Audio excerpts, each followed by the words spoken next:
myself. My dad has seen the glory of the covenant of the left. I can't do it by myself, so I'm asking for help. It's time to switch it up, put the hip shit on the shelf. Cause the way the real weapons being real to sell. My dad has seen the glory of the covenant of the left. I can't do it by myself, so I'm asking for help. Money. All you got is not wrong with being wealthy.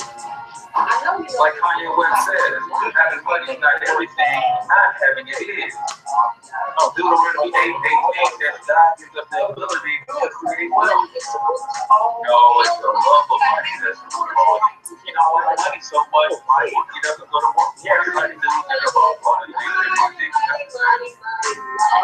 just trying to leave a legacy for money. It's not everything, but when you got it, you can do some cool stuff. And now, your host for Talking Money in the Morning, financial health mentor to the working class, Mr. H Cortez.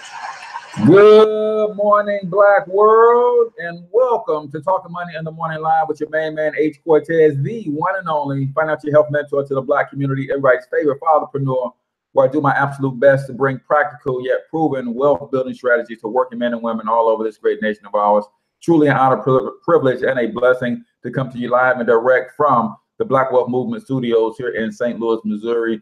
Guys, if you're not familiar with the Black Wealth Movement, we are serious about building generational wealth so that we can rebuild our communities. But it starts with the individual. And it's my opinion, and maybe I'm wrong, I haven't been a part of a lot of other movements, but a lot of times, from what I can tell, is other movements do not have a personal financial success component.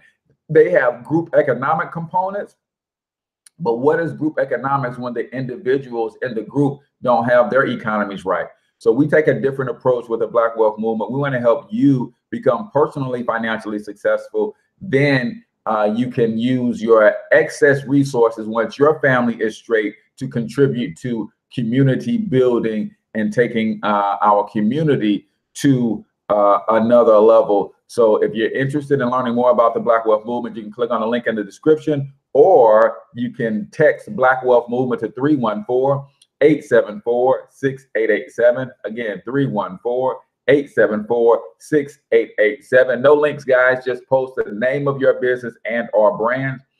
So I can give you a business shout out, but it gets muddy if everybody starts posting their links all over the place. And that can also jeopardize the reach of the stream, because Facebook doesn't like to send streams out with a bunch of links in the description and the comments as well.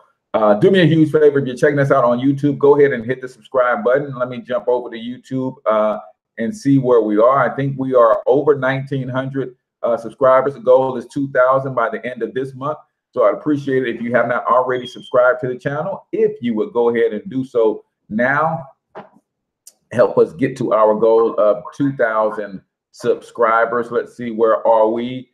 We are at 1909. So appreciate all of those who have been wonderful in going over to support the YouTube channel and helping it grow. I've got a couple new shows that are about to drop on the YouTube channel. So you guys want to be over there, because I've got some real good stuff going down on the YouTube channel. So make sure that you go over and subscribe and interact with the show. If you're on YouTube, you can comment in the streams, and I can see those live in real time. Let me know where you're from and the name of your business and our brand, so you can get your business shout out. You never know who wants to connect with you based on being on today's show. We have a lot of like minds coming together when it comes to these shows each and every morning. My Facebook crew, do the same thing. If you have not already paid your price of admission, go ahead and hit the share button right now. We're going to talk about this topic today. I'm gonna get this off my chest and we're gonna move on. I hope that I can speak freely and we still be friends. But I think you guys pretty much already know what I'm gonna say and how I feel about this particular issue. But go ahead and hit the share button if you have not already shared. Let's see who we have in the building with us. Carrie Mays out of Raleigh, North Carolina is in the building. Divine DNA out of Miami, Florida is in the building. Rashawn, what's going on? Jarvis, what's the name of the brand? Cross PC World, I believe. Terrell, what's going on, man? Time Store Concierge in the building. Southern Butterfly Entertainment is in the building as well. Barbershop Sean is in the building. He posted a link. Let's see. Keep on pushing. Enterprises in the building. Cope Credit Solutions. Keep on pushing. He's got a lot of stuff going on there. So get with him. And then morning, brothers and sisters. J.R. Shep. All right. So also, really quickly, I just want to give a shout out to all those in Chicago who welcomed me in Chicago over the weekend. We had a wonderful time. We are laying the foundation to a strong economic empowerment movement in the Chicagoland area. So if you're serious about that, man, help us in terms of getting your personal finances together and then teaching others around you. You don't have to get on a public platform like me to teach people, but you can teach your family, you can teach your extended family, you can teach your neighbors on how to build wealth from scratch, the Black Wealth Movement way. So Tiasha, what's going on? Ross Management is in the building as well. So we had a great time in Chicago. I appreciate that. Coming up on Wednesday, I'll be in Atlanta in the Fayetteville area. If you want to come out, go to Financial Health Mentor on Facebook, look at my events, and you will see the details for the Atlanta event. Shout out to Best Services Unlimited for hosting this event, and my girl Yvette and her crew, Monique and her tax preparers are bringing us in, and we're going to talk how to build wealth from scratch, guys. And from scratch is the key phrase there, because if you got money, you can go to Merrill Lynch, you can go to Charles Schwab, you can go to Vanguard, you can go to TD Ameritrade, you can go to all of these places with money, and they will help you build and grow your money. But if you don't have any money, you need some strategies that are specifically designed for you to build from scratch. And that's what we specialize in. Take the money that you have right now and create up to 5 streams of income from the 1 stream that you currently have. Or if you're a husband and a wife working together, from the 2 income streams that you have, you can create up to 5 additional streams. So all you got to do is text Black Wealth Movement to 314-874-6887. So in Atlanta on Wednesday, end of the month, St. Louis will be on the map. We will be doing a wealth building workshop here in the St. Louis metro area as well. So make sure that you guys stay in touch and help us get this word out. Maybe you are already good and solid with your finances, but you can share this information because maybe people in your life, people that you know, your family members, your friends, your coworkers, people are struggling financially, y'all, and they're looking for answers. So maybe you can share some of this stuff with them, and maybe you're not a good fit for the Black Wealth Movement, but maybe you can share what we do with other people, and they can join the movement and get their personal finances in order. Life and Learn and Earn Coach is in the building as well. All right, so today's topic, man, we're talking about the whole Starbucks deal, and we've got people boycotting and doing all of this stuff, man. Listen, y'all, we have, as a people, we have to stop being distracted by these little social battles that are taking us away from the real focus is in an attempt to win an economic war. See, that Starbucks thing, brothers got arrested. Manager basically called the cops, said they was hanging out too long without buying anything. She asked them to leave. They didn't leave. Cops came, asked them to leave. They didn't want to leave. They wanted to figure out what they were doing wrong. And ultimately they got arrested. Starbucks refused to press charges against the brother. So I don't think anything negative came out of it. But let's be clear here, y'all. What can anybody tell me what is expected? What is the expectation to come out of a boycott of Starbucks? And then tell me whatever we expect to get out of that, how is that going to help us build our communities? Because I'm at a loss when things like this happen. Because if you think about what a boycott really is, we are about, when those of us who say they're going to boycott Starbucks, what they're saying is, I'm going to force myself to stop patronizing or giving my money to an entity that the government had to force to accept my money in the first place. Let's be clear. I don't think y'all caught that. We're saying, I'm going to, because of this incident, not because of anything else that they've done, but because of this incident, I'm going to force myself to stop giving or patronizing an entity or giving my money to an entity that the government had to force to accept my money in the first place. You guys understand how silly that sounds? Ask yourself a couple questions. One, what is the objective? What are we going to get out of a boycott of Starbucks? Some people say, well, the lady who made the call got fired. Okay, so because of this little uproar, somebody lost their job. How does that help us in our community? I know you say, well, Cortez, that sets a precedence so that the next manager won't do the same thing. What same thing? Discriminate against Black folks? If we boycotted everything or created an uproar for every time that some Black person got discriminated against, we wouldn't get anything done. And that's my whole argument today, because we are getting our panties in a bunch for every little social injustice. We ain't getting nothing done. Ask yourself, how much of Starbucks operation is sustained from the Black dollar? And Rasan said she got transferred. She didn't even get fired. Ask yourself, how much of Starbucks global operation is being sustained with the Black dollar? I know we love to listen that there is a such thing as Black buying power. We have $1.2 trillion in buying power. Stop believing that lie. There's no such thing as buying power unless you're buying assets.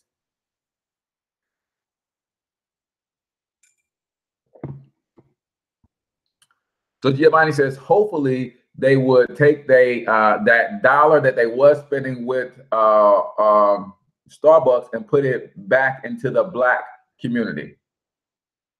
So that is a potentially good benefit that can come out of that. But here's my argument there, Giovanni. I don't even think it's 5%, Terrell, and definitely not. And here's my argument to Bazil. Bazil says hopefully they will take that Black dollar from Starbucks and put it in the Black community. One, the people who are screaming about boycotting, those social media activists, those people don't even patronize Starbucks to begin with. That's one. The ones who are screaming boycott, and they're posting all this on social media, they not regular Starbucks coffee drinkers anyway. They don't buy Starbucks coffee in the stores. They don't go to Starbucks. They're not buying Starbucks creamers. Not, those people aren't even, but they're screaming boycott. So you have real activists and you have what's called social media activists. And then those people who from time to time will not or will go to Starbucks and they're screaming boycott, they're going to say, okay, well, I'm not going to get my coffee from Starbucks anymore. I'm going to go to Panera Bread. I'm going to go to the bread company. So that's a whole nother issue. And then that 5%, that 3% of the Black dollar that they are getting, TD, For Terrell, that they might be getting that 5%. Guess what? Those people who are spending that 5%, they ain't talking about boycotting at all, because they don't see a problem with brothers being locked up and thrown. If they were in the manager's position, they would have called the cops, even though they're black.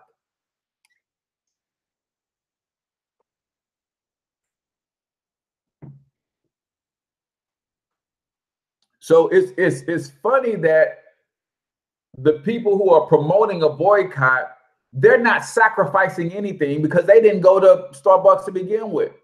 Let me hear somebody who has a real Starbucks addiction, who not only goes to the store every day, but also buys the iced coffees out of the grocery stores and all of that stuff. Let me hear somebody with a real Starbucks addiction say they not going to Starbucks. And it's going to be Wakanda forever, not Wakanda for 2 months, right? It was Wakanda forever when Black Panther was doing all the numbers in the box office. Infinity War is going to come out now, so we go forget about Wakanda. See, people are talking about boycotting, but these are people who are not sacrificing anything, and they're saying, "Yeah, I'm part of a boycott. Yes, I'm boycotting. I'm boycotting." You never spend no money with Starbucks in the first place. So your boycott doesn't mean anything unless you're sacrificing something.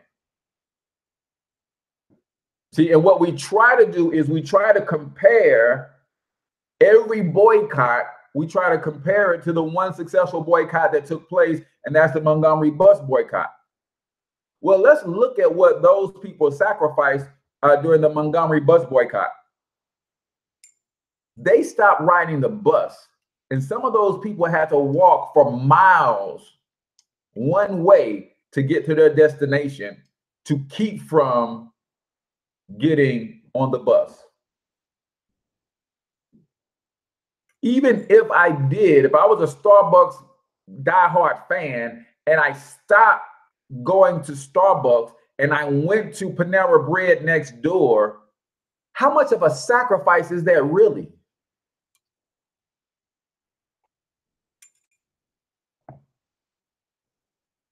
How much of a sacrifice is that really? Right? So Future Leaders LLC, living in Philly, this madness. Didn't patronize them before, but the struggle is real. The place is out of control. For us, it's not just about Starbucks. Too much, too long. No, it's not about the black dollar. Didn't you see the majority of protesters were not of color? I don't buy that, Monica. I don't buy that they care that much, because those same people who are of not of color protesting Starbucks and wanting to get kudos and slaps on the back from the black community, those same people are absent or have very little to say against police brutality and real injustice and systematic racism, right? But I get what you're saying, but here's my argument. Here's my argument. If we are serious about building, we would come together to build and not to boycott. If we were seriously tired of injustice, we will come together to build and not to boycott.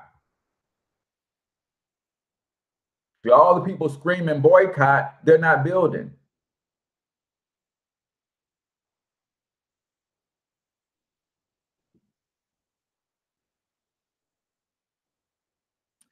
Since when is boycott? It's simply withdrawing from social reactions with said entity.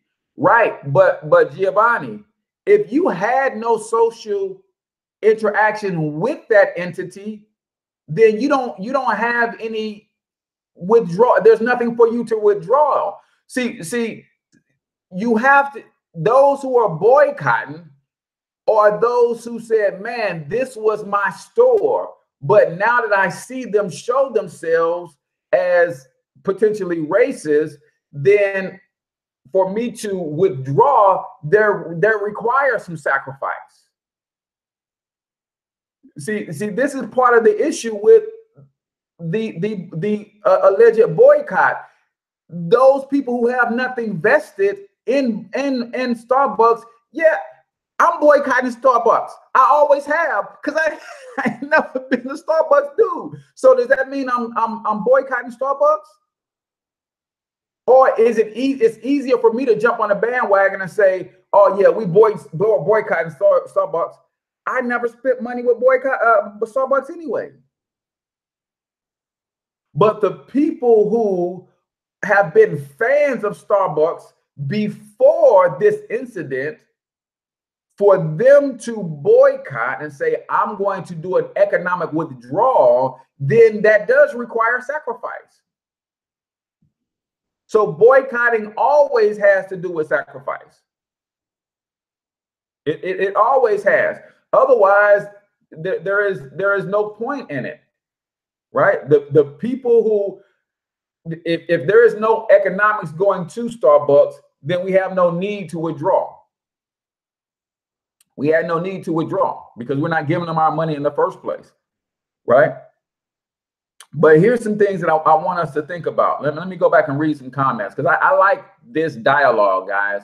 And I don't have a problem with people who disagree with me, not one bit. Since blacks drink coffee, not cappuccino lattes, I used to work for SB and only served about 2% black, and they wanted something free most of the time, right?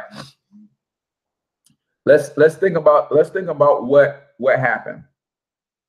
Right. And I know that I'm not arguing that there was social injustice that took place. I'm not arguing that at all.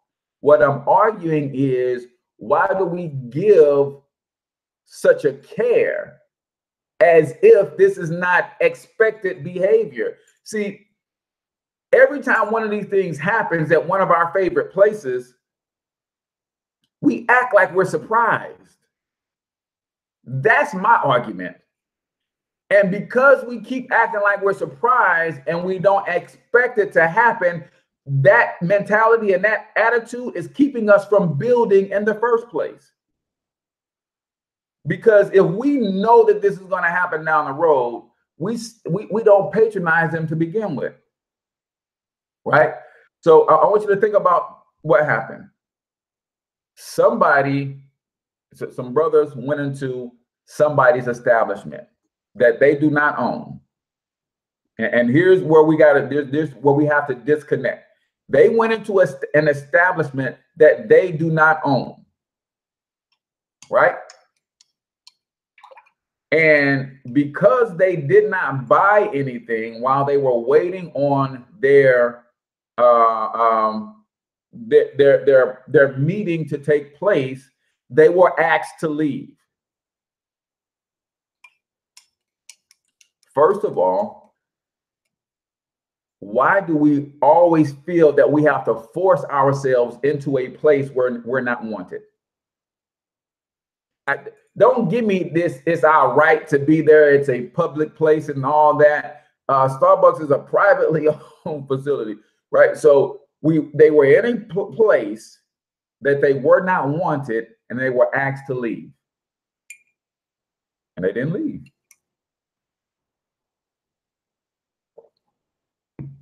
Let's just stop right there. It doesn't concern me as much as why they were asked to leave as it does that I'm in a place, in an establishment where I'm not wanted. I'm asked to leave, but because I feel it's my right, because I feel like I'm being wrong, like this is a social injustice, I'm going to stand up and say, no, I'm not leaving. Till the cops come, and now all this attention is on this thing. How many black business owners will allow you to stay in their establishment for hours without making a purchase.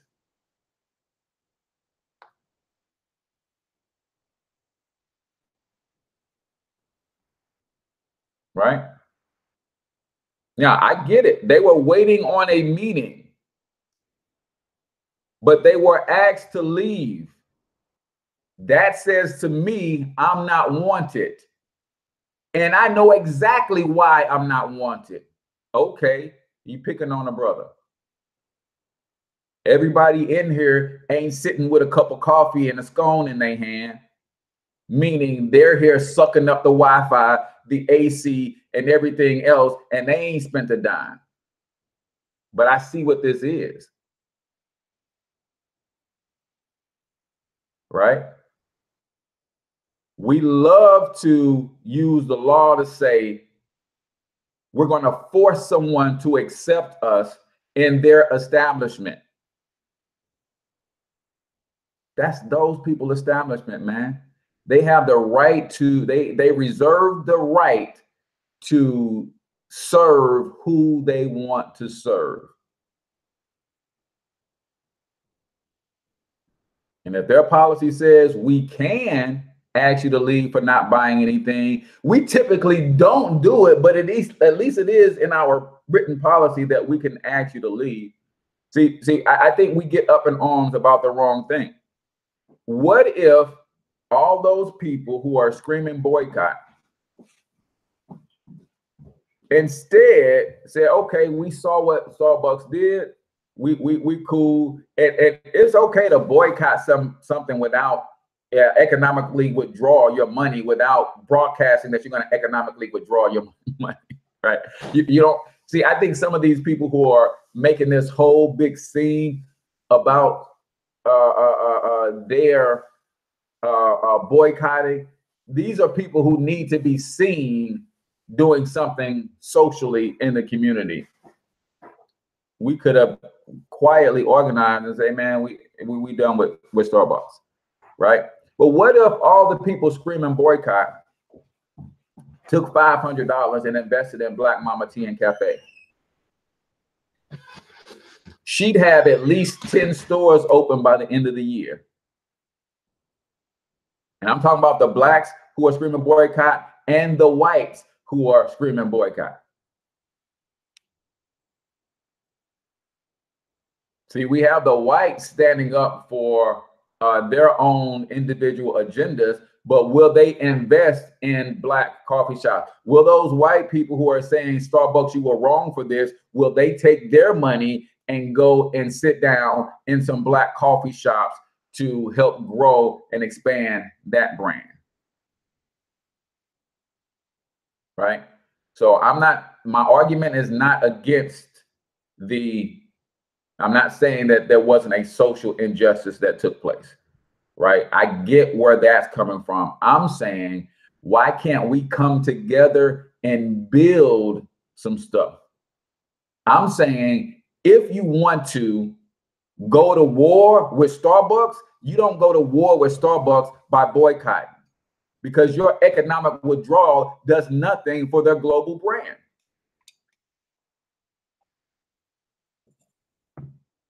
However, if you wanted to go to war with Starbucks over this thing, one good thing that has come out of this is if you go type in Black-owned coffee shops in Google, you're going to get this same article that keeps coming up, 47 Black-owned coffee shops, right? If you want to go to war with Starbucks, those 47 Black-owned coffee shops should have been coming together and trying to say, okay, here is an opportunity for us to expand our brand and grow. Here's an opportunity for us to get a share of the marketplace.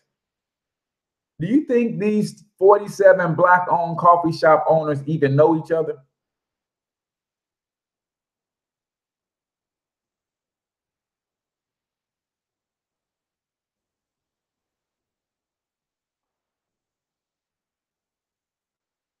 That is true. He said, Giovanni said, if we only went where we were wanted, we would not go anywhere. You are right, Giovanni. You are right, right? Monica says the Woolworth sit-in, we were not wanted there either. But what did we get out of the Woolworth sit-in? We see, I think what we did was when we went to force ourselves to sit in Woolworth, we forced laws to change that forced American establishments to accept our dollar. That didn't change the way American establishment owners feel about us. That's my whole thing. We forced the laws to change so that those entities who would not serve us, now they have to serve us according to the law, but they don't want to serve us. So is that really a good thing? Was that really a good thing?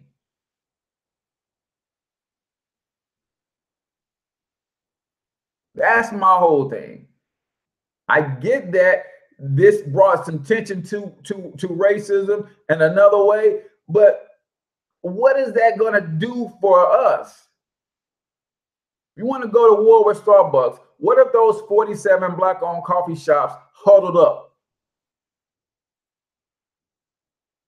and said, okay, I know all of us have our own individual brands and our own individual things, but we're going to huddle up, all 47 of us, and we're going to create a single franchise, a single entity from all 47 of our deals.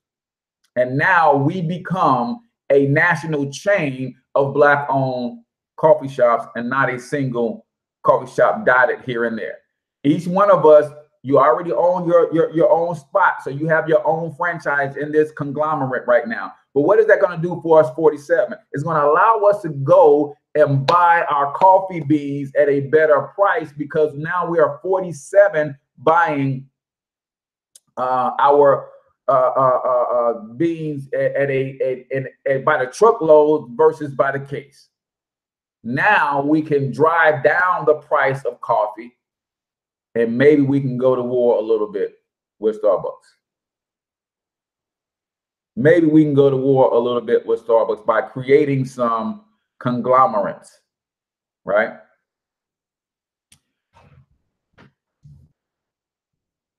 Conglomerates, right? These 47 Black-owned coffee shops, they don't even know each other, the owners.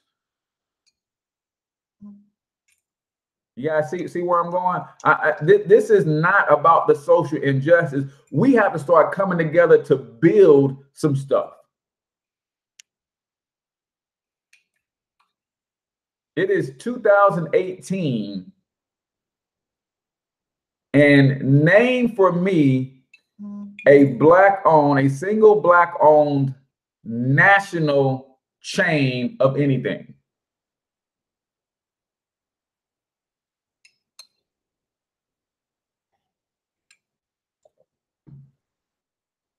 Because this is what I'm getting at.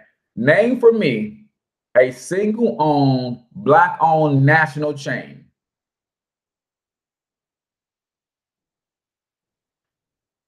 So let's see. Yes, I sent Vanessa a message when it happened. Yeah, I saw that message. Uncle Bobby's Coffee House, owned by Mark Lamont Hill, had a large surge because of this. Yes. Now, and that's what this article is saying, is that Black coffee shops had a large surge in business, right? Because it is socially acceptable for this time and space to be seen at a Black-owned restaurant, a Black-owned coffee shop, because everybody is talking about the boycott. But most of that surge, Monica, came from people going out of their way to find a Black-owned shop as the boycott is hot. What tends to happen, though, is in another week or so, it's not going to be a hot enough topic for me to continue to go out of my way to go to Uncle Bobby's. And I'm going to start finding things along my route. And then eventually I'm going to find my way back to Starbucks, right? I said, do you think that Black people as a whole would support a Black-owned coffee chain? Be realistic in your answer. I absolutely do. I absolutely do. See what Tim's at. B Marty says, do I think from YouTube, and I appreciate you chiming on YouTube. He says, do I think Black people as a whole will support a national Black-owned coffee chain? Yes. If we would support a small local coffee shop in our store, in our local community, why wouldn't we support a national chain? That's not why we don't have a national chain. You think somebody is sitting back saying, hey, I'm not going to take my business national, or I'm not going to franchise my business nationally because I think Black people wouldn't support it? No, we put out the same formulas that all of these 47 coffee shops are using. They work nationally. And that's what Black Mama Tea and Cafe is doing. That's why she's going public, so she can raise the capital to do it right out the gate and open her 500 stores versus opening one store at a time. But I definitely think that we would support a chain nationally. Nobody's doing it though. Nobody's doing it. So I'm excited that Uncle Bobby's has got a surge, right? But then what happens when the surge dies down, right? Hopefully out of that surge, he gets a couple full-time patrons. Hopefully out of that surge of people, when this all dies down, there's at least 10% of that new surge remains as customers, right? We hope that's the case, but that's all we can do is hope. But there's things that we could be doing in terms of building one with another that we could have used this situation to help galvanize all of these 47 Black-owned coffee shops. We could have used this, and I've seen Vanessa doing her promos and trying to get out ahead of this and use some of the marketing steam to draw people to supporting her in her deal. But think about that. Let me see what it says. What else did I have? Right.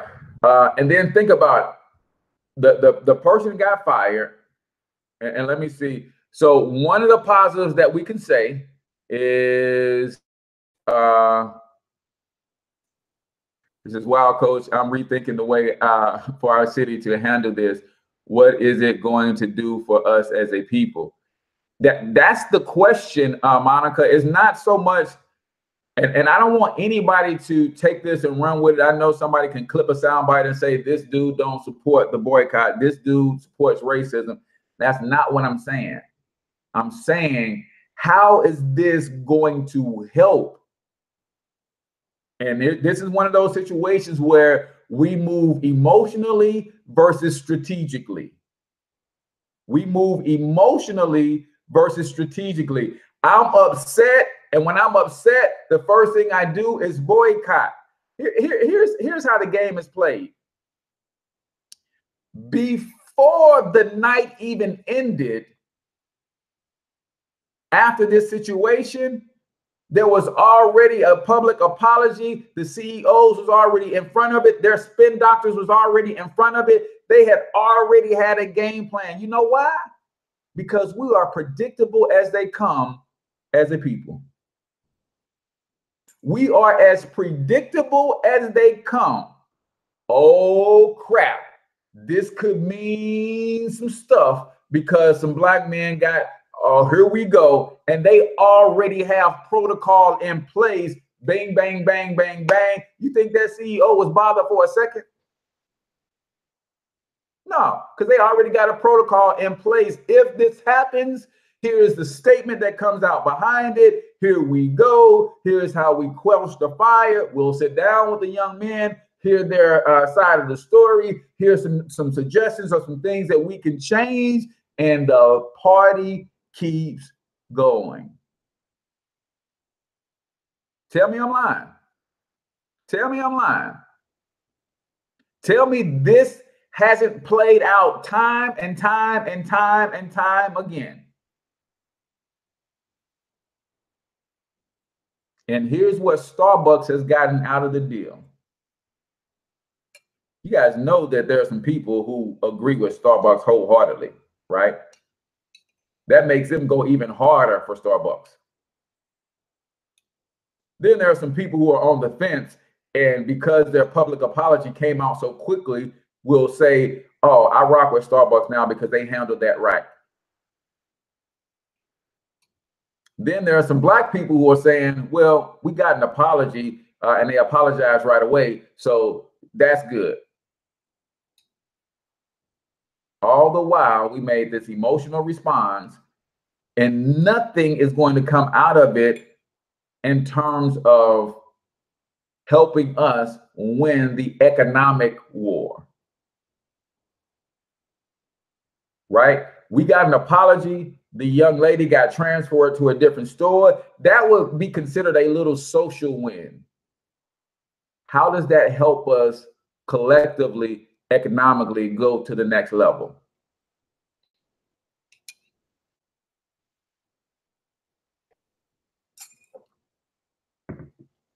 On the other hand, we could have huddled up. And if I owned a coffee shop, you know what I'd be doing right now? I'd have been out with my promo saying, oh man, I wish y'all had known about me. You can come hang out and use my free Wi-Fi all day for free. You don't got to buy nothing. That's not in our policy. It's not in our policy. But that's not the case because it's in everybody's policy. Yes, we're offering free Wi-Fi, but we're hoping you come buy something. But I'd have got out in front of it. Oh man, y'all come over and use it, suck up all the Wi-Fi you want to for free. And what happens when those people come and do that for free? They feel obligated to buy something. That's why Starbucks has Wi-Fi. But let's not get it twisted, man. Racism ain't going nowhere. Those young brothers probably spooked that lady. It is what it is. But let's stop thinking that every time something happens and we throw up this boycott and we put a few signs in front of that store, that something is changing. Nothing is changing. Go back to the H&M thing, and that's what Arsenio said. Sensei said, hell yeah, boycotting Starbucks is pointless, just like that H&M was pointless, but you see how quickly that disappeared. So think about the H&M deal. How many clothing factories came out of the H&M deal?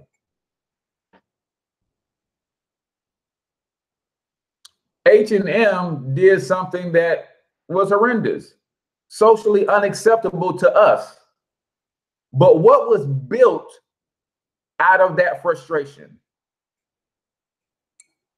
Was anything built out of that frustration? Did anybody create relationships with China or some of these other fabric manufacturers to get some fabrics imported so we can start producing and manufacturing our own t-shirts and clothing?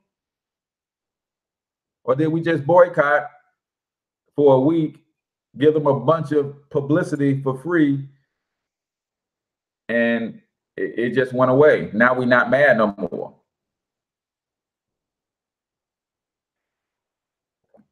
You guys realize when that H&M situation happened, I saw thousands of people in comments across timelines saying, what is an H&M? So there was a company that wasn't even relevant in our community, became relevant in our community with some negative publicity. Because a lot of people didn't even know H&M, but they learned about H&M. Then they wanted to go see what H&M was all about, And trust me, some of those same people who were saying they were boycotting H&M are now some of H&M's biggest customers.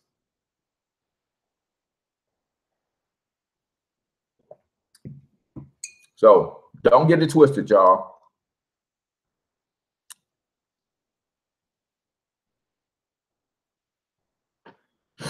Don't get me wrong.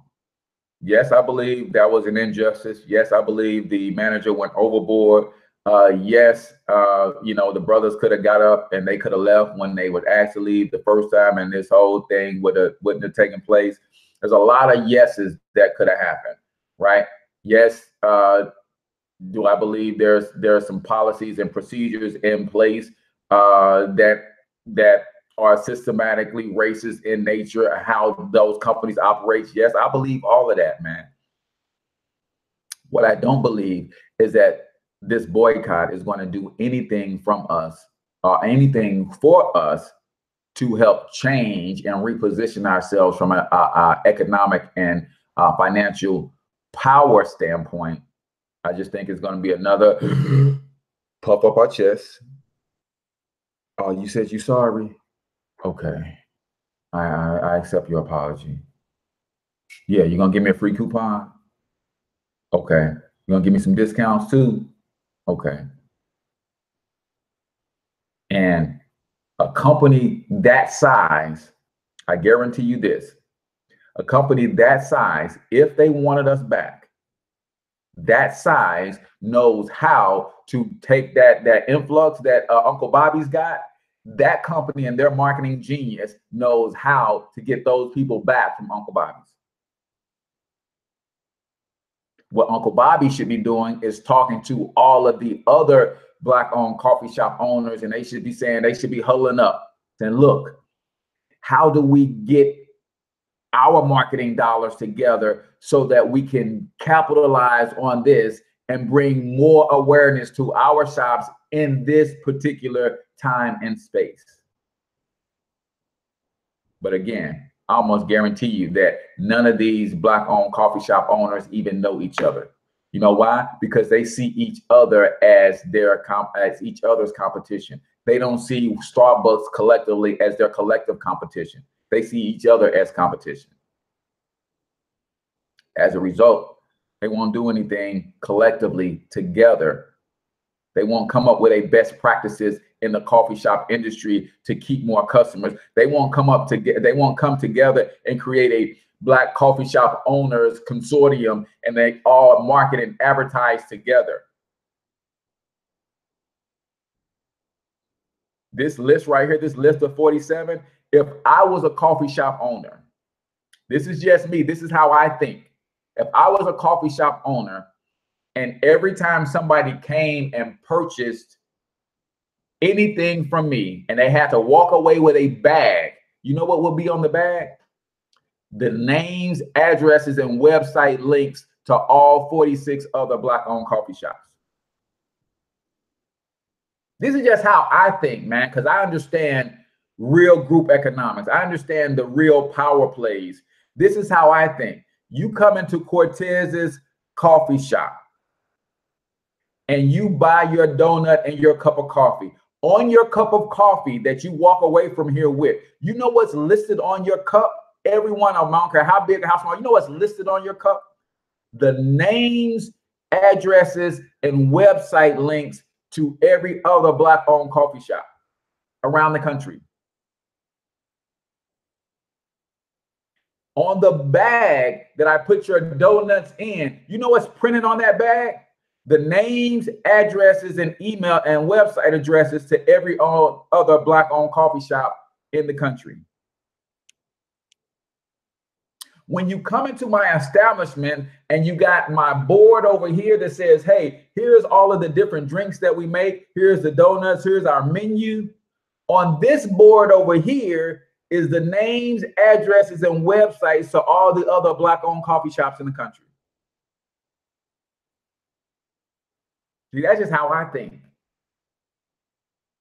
And then if we all 47 of us came together and say, hey, this is our bag. On the front of the bag, it has your main logo, big, prominently displayed. On the back of the bag, it has everybody else's information. we will all come together and go to a Black-owned print shop and get our bags printed up together. So we drive down the cost, and now we're all cross-promoting and cross-marketing for each other. Because one of the biggest expenses that Black businesses go without is a marketing budget. You know why? Because they keep seeing each other as each other's competition. Instead of saying, no, let's all 50 of us, all 47 of us dominate a piece of this market together. Let's all carve out us a piece of this market together.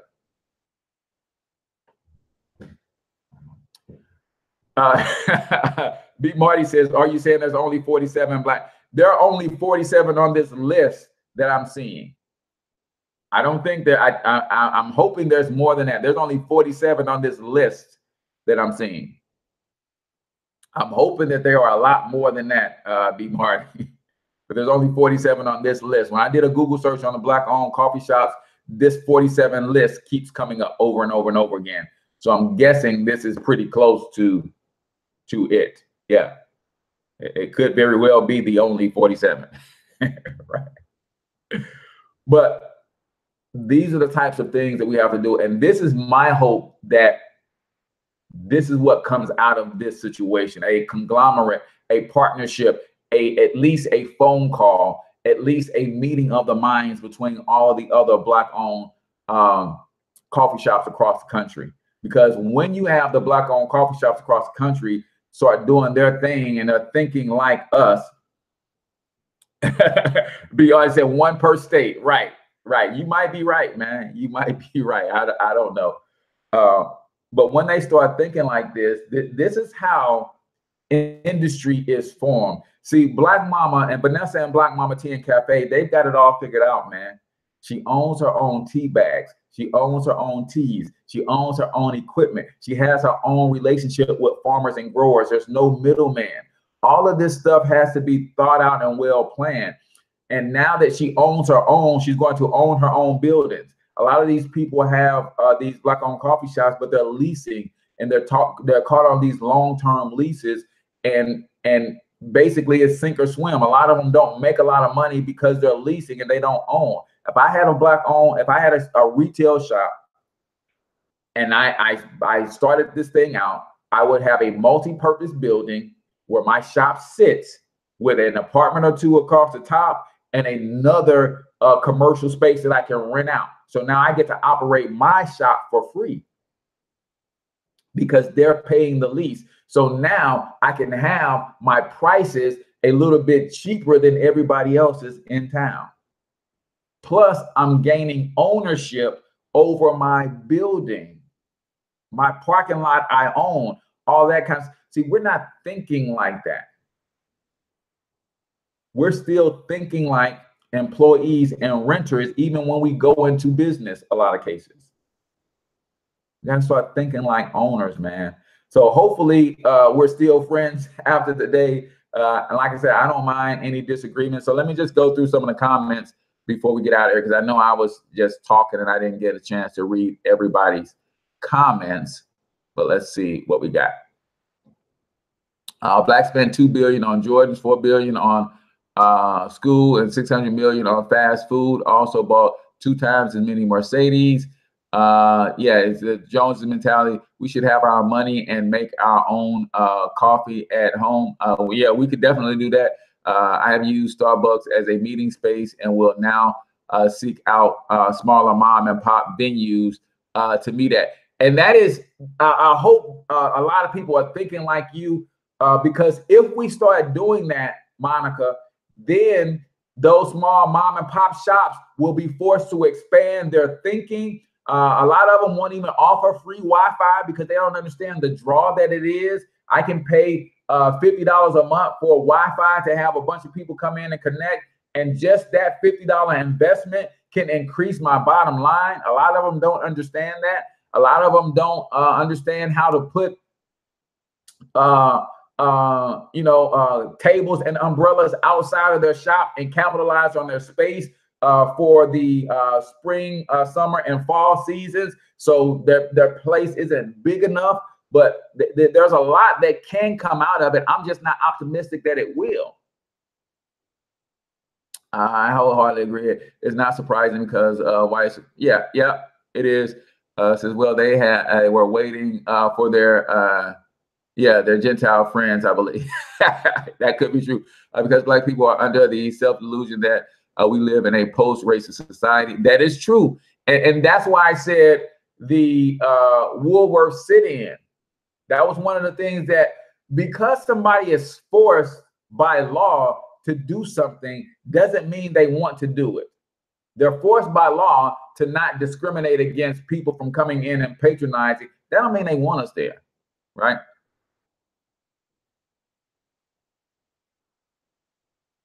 Yeah, not gonna frequent someone that want to go and shop where you and your money are appreciated. You cannot force business people.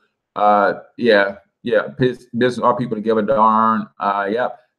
All right, good. Yeah, Black Mama Tea and Cafe is Black owned, and they're going public. And you can own a part of Black Mama Tea and Cafe, and you can own a franchise too if you're ready to get your money right. So I make coffee at home on Sunday, and not every Sunday. Go to Starbucks maybe once or twice a year for a frappe. Yep, drive through always. Love Panera Bread, food, and baked goods, and go through. Yeah, but even this isn't something that can't happen at Panera Bread, right? It's the same thing. So we force those institutions to take our money. Great job on our part, right? Dr. Anderson calls this the chain of obligation. Yep. Says, why are we so intrigued about being places where we are noticeably not wanted? Yeah, so I completely agree. And recently adopted that ideology. What did desegregation really do? The racists still feel, they still feel the same way, man. It's now. I will say that I did hear another stance that I used to say desegregation was one of the things that really causes harm, but it very well saved a lot of our lives as well, because at that time we were being killed for being successful business owners and things of that nature. So even though it killed a lot of our businesses, there was a lot of harm coming to those of us who excelled during that time, right, during the Reconstruction period, and when segregation was at its height and the tearing down of segregation was in place. There was a lot of bloodshed, man. So while it did destroy the fabric of our Black Wall Streets all over the country, there was some. It brought the end to a lot of bloodshed as well. All right, cool. So whatever we participate in, we perpetuate. Which is spot on. Appreciate that, Miguel. All right. Never shopped at H&M and never will. All right, cool. What I missed, I had to take a look. Black people is not just a fist in the air. Yeah, Black power is not just a fist in the air. Black power is economic power. We got to build wealth for ourselves. Stop supporting companies that don't care about us. Totally agree. What's an H&M? Yeah, there was a lot of people like, what's that? We not mad no more. All right, cool. right. That's kind of how it happens, man. We fired up, puff our chest out, and then we get over it relatively quickly. Kevin Hart has already telling people not to boycott. They send out their Black celebrity millions to keep Black folks in line. Yeah, that is true. But I think Kevin Hart kind of feels like we do. Well, nah, I'm lying. I haven't. Let me go look at his position. I said, OMG, we say that about seasoned politicians here. They give you a citation and a free meal, and we vote for them. Yeah, whether or not they do their jobs. Yep. Yeah, collective Black economics is the only power, man. Power and words, speak what you desire. Because of this, our coffee company, etc., will begin to work together. I hope so, man. That is the end game for me. We got to start working together. Stop seeing each other as competition. We are not our own competition. All right, since we are our worst enemies. the way we speak on each other. Be, speak, and live to change. Kevin Hart, one of the biggest sellouts at Puppet. Never been a fan. I like Kevin Hart, man. That's my guy. I just keep people in their boxes where they are, man. Kevin Hart is not an influence on me socially, economically, and politically. He's an influence on me from an entertainment standpoint, and that's it. I just think he's funny, right? Think like an owner. Yeah, man. All right, thinking for business owners, maybe because we the way they dress. That could have something to do with it, man. I don't know. That says I'll be buying some more stock in Black Mama Tea and Vodka. Yep, appreciate the knowledge. Thank you. Absolutely. Morning. Magic Johnson was part ownership of Starbucks. Yeah, he owned a significant amount of Starbucks chain stores as well. Yeah, Angela Grill says, Angel Grill says, boycotting requires due diligence. You need to also boycott the companies and athletes and artists that invest or are sponsored by Starbucks because they are still bringing them millions of dollars outside of your $6 coffee. Yeah, and that's the part. That's why I say, Angel, the emotional part is we took an emotional rush to judgment because that is our MO. And guess what? Starbucks knew our only play. They knew, hey guys, a boycott is coming. Because that's our only play. Every time we get up in arms about anything, that's our only play. Right? That's our only play. So they knew it, and they prepared their statement, and now people are already starting to deflate their chests. Already starting to deflate their chests, right? All right. So did anyone mention about Starbucks having a Black COO? No. So that's news to us. But what does that mean for the greater community? What does that mean? I know what it means for Starbucks diversity program to have a Black chief operations officer, a COO, right? I know what that means for their diversity program, but what does having a Black COO do for the community at large? What is the amount of influence that person is having on Starbucks community relations, Starbucks giving to our community, Starbucks hiring our people? What is that doing?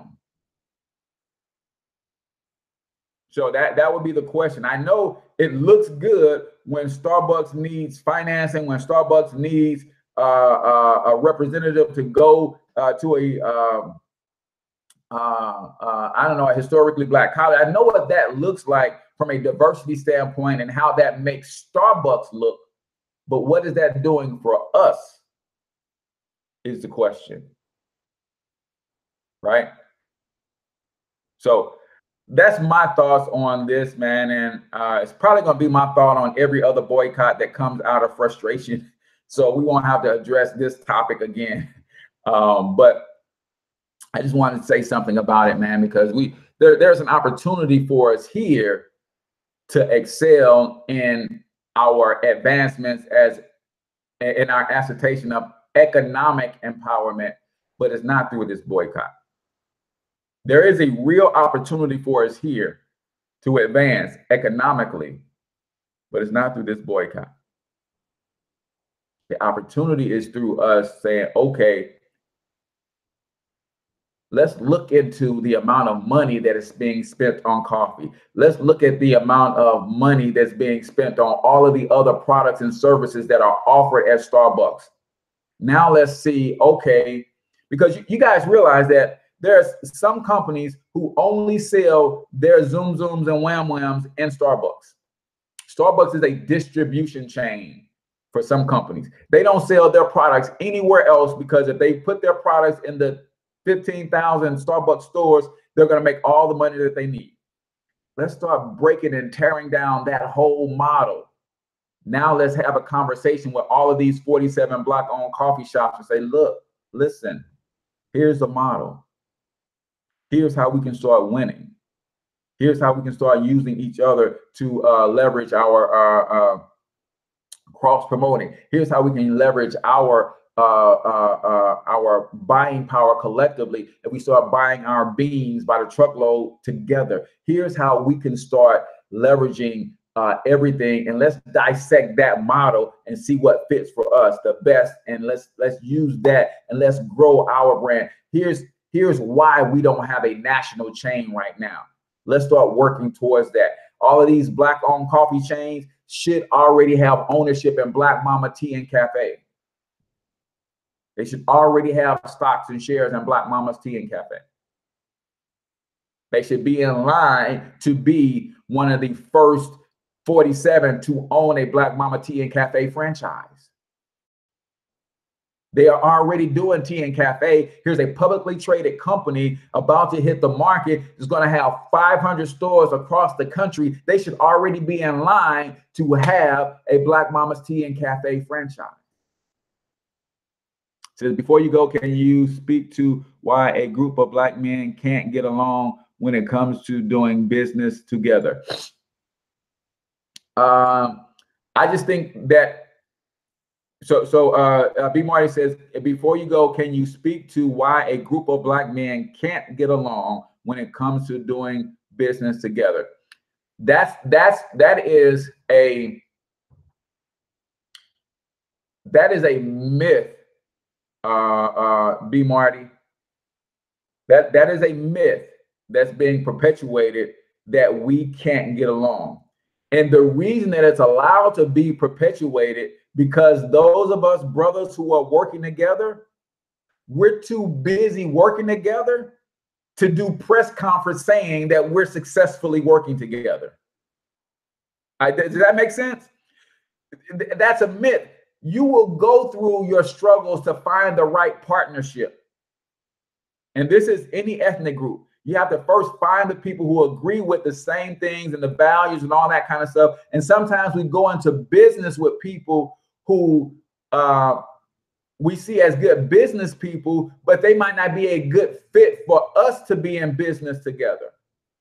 There are lots of us working together. I work with tons of brothers in the same organization, working together, pulling for each other, but we're so busy building that we can't get in front of people and say, hey, look at us. All 25 of us work together in peace and harmony, and we're growing and we're building something great. That makes sense? So that's a myth that's being perpetuated. And what the media understands is that if you tell a lie loud enough and long enough, it becomes truth. But there's a lot of brothers working together, man, and having a great deal of success together. It's just a matter of us not being able to publicly display us working together because we're busy working. We're busy working. Trust me, I work with tons of brothers all day, every day. And we're doing our thing collectively as well as we're doing our things individually in peace and in harmony. And we all want to see each other win.